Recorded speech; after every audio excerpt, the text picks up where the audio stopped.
In this video, I want to showcase with you a website that I recently created called Ski Tutor, Ski Like a Pro. That's the tagline.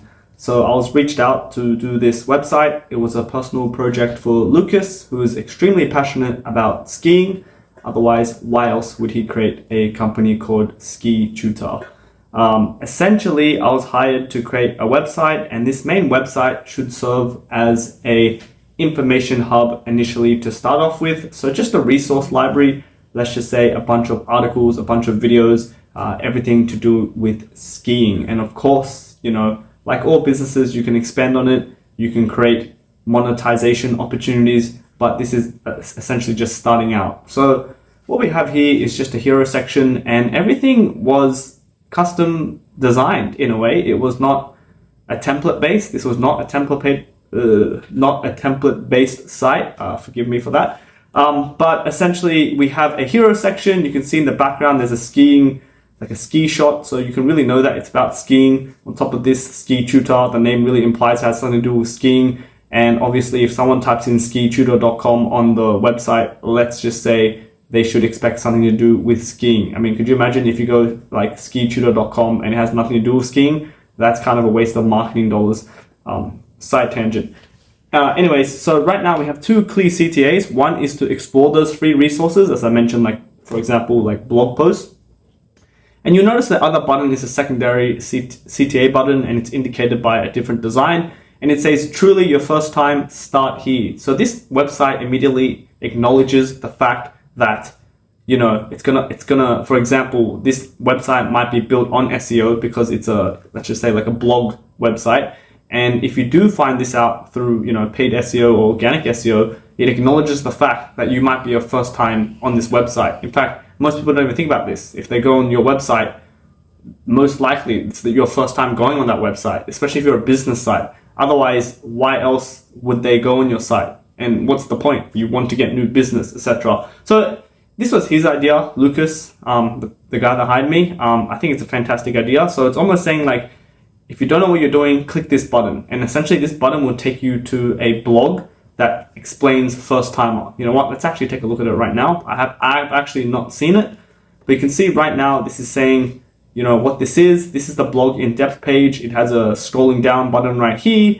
We have the tag right here, the date posted right here, and written by the person right here, which is Luca, as well as some share buttons. A very typical blog in-depth page. That's how I like to call it. Then we just have a hero image, and you'll notice I've also added a reading indication at the top. So it really just shows how far you've read down the page. And right now it just tells the introduction, the technique, and like what this website is about. How great is that for user experience? If you don't know what you're doing, click this button and we'll tell you what you're doing. So there's many ways to do this. In this specific case, I guess it made sense to put it in a blog in-depth page because that's what the website is. But you can also create a video, like an introduction video saying, hey, welcome to Ski Tutor. My name is X. We do this. This is why the website exists, etc. So there's really many ways of conveying information. In this case, it acknowledges the fact that you're a new user, and it even prescribes, you know, where you should go. So that's something to take away from this site. The next thing is you'll notice we have a very simplified nav bar at the top with about, donate, contact, and explore free resources. And you'll notice the about and donate button has this really cool like underline effect, and the text goes bold. So that's pretty cool. And you'll also notice it's transparent, but as I scroll down, it becomes solid. So this is I believe I made a tutorial on this, but essentially this is a on-page scroll interaction where initial state, transparent, and then upon scroll, white. And also we're changing the colors of the nav links as well, and even the logo. So how is this logo achieved? Again, there's many ways to do stuff on Webflow, but how I did it was that this was a colored logo, Ski Tutor original blue, and I've just put a filter on it that increases the brightness by, let's say, 2000%, and I applied it to that on scroll trigger. So when the website scrolls, it goes from that 2000 brightness back to 0. So that's how you achieve that effect, or that's how I did it. And right now you can see that it says popular posts. So this is also prompting the user to read certain posts, and it's also prompting the user to scroll down. So whenever you have something that's cutting off above the fold, as you can see right now, or you can't see, but I'm telling you, I'm viewing this on a monitor, not a laptop.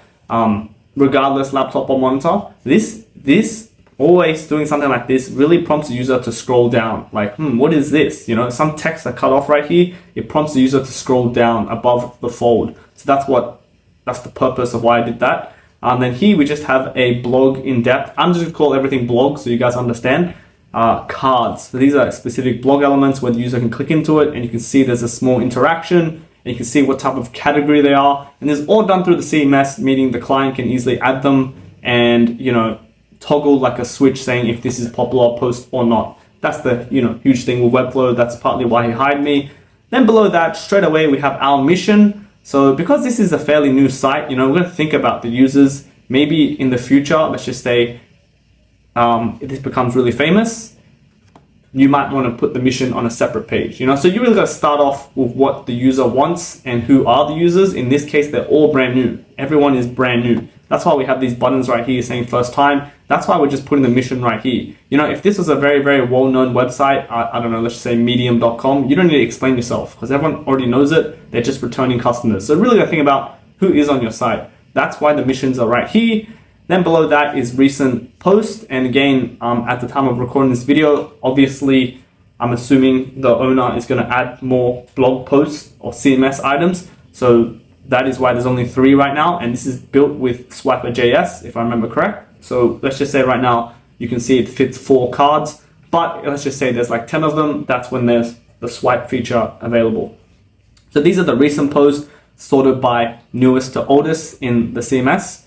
These are browsed by category. So if you want to browse by category, you can. This is built through the Finsweet plugin. So this is essentially, if you see my mouse hovering it, and at the very bottom left, you can see the URL, category equals culture. So this is the end of the URL, which links to that filtered item, which I'll show you shortly.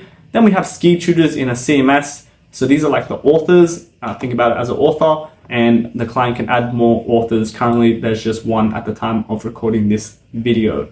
Then below that, we just have a CTA section saying, hey, this is what we do, but here is the repeated CTAs we want you to take, explore the resources, or for the first time, take a look at that article that I just showed you.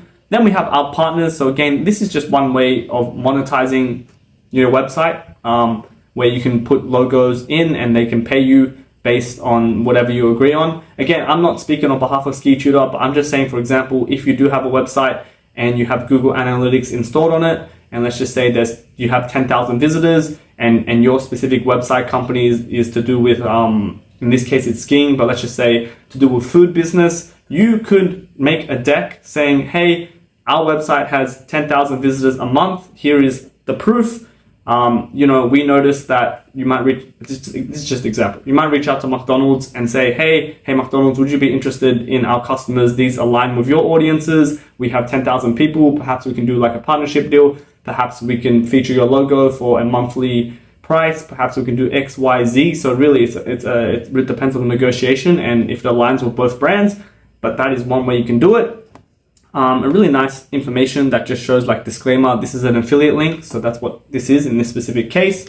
Then below we just have a footer with a mailing list linked to Ski Tutor's emailing platform. I'm not going to say it just for privacy reasons, but whenever someone submits their email, it gets sent to a database essentially. And emails are fairly important, specifically when you scale your business, because email has a lot of value. I won't get straight into it, but if you notice, every single massive scalable company, let's just say, for example, McDonald's, most likely has an email database. Actually, I take that back. They definitely have a database. For example, if you were to download the McDonald's app, how do you even log in? You need an email. Or Facebook, what do you need? An email. Everyone's using email. So isn't it important to get that email? There you go. Then below we just have a simple sitemap with information and then just a footer with back to top. So just, in case you do want to go back up. That is the home page. Let's take a look at the about page real quick.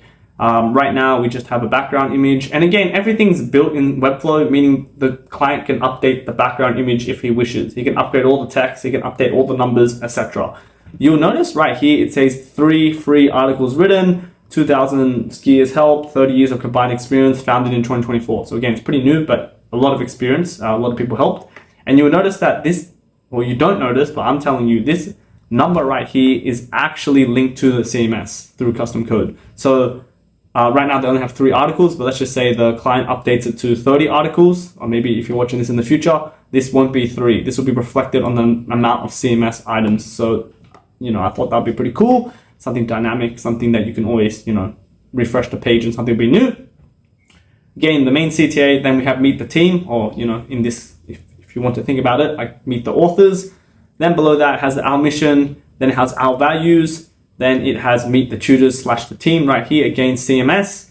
Then we just have a section that's saying want to join the team, because this is relevant after the team section, followed by the blog post. I'm just going to call it blog post, CTA, and then footer, repeated footer. And you'll notice right here, if you hit on the actual author, you can go into the in-depth page and it shows their social media handles. You can read their full bio. You can see the blog posts that they have written, and you can see a short bio about them. So that is what the client wanted. Let's go ahead and take a look at the contact page, which looks like this. You can see you can send them a message, you can donate, you can read the FAQs, you can check out their contact information, and you can even send a message to the contact form. So very, very, standard. Here, frequently asked questions in case, you want to know. And then again, blog post, and let's check out this page right here, which is essentially the main bulk of the page. Right now, again, there's only 3 CMS items, but once you have a lot of articles, because this is essentially like a database, this is using Finsweet filter and sort. So the user can type in, for example, chairlifts, and you can see the results. Even scrolls you down, and even below you can say filter by, so you can filter by specific categories if you wish. And of course, you can click this X to clear, no results, error state right here. And you can even sort by name. So this is all very straightforward. I've already showed you the in-depth page, but that is essentially the site. Let me know what you guys think. Hopefully you learned something from it, and I'll see you in the next video. Peace.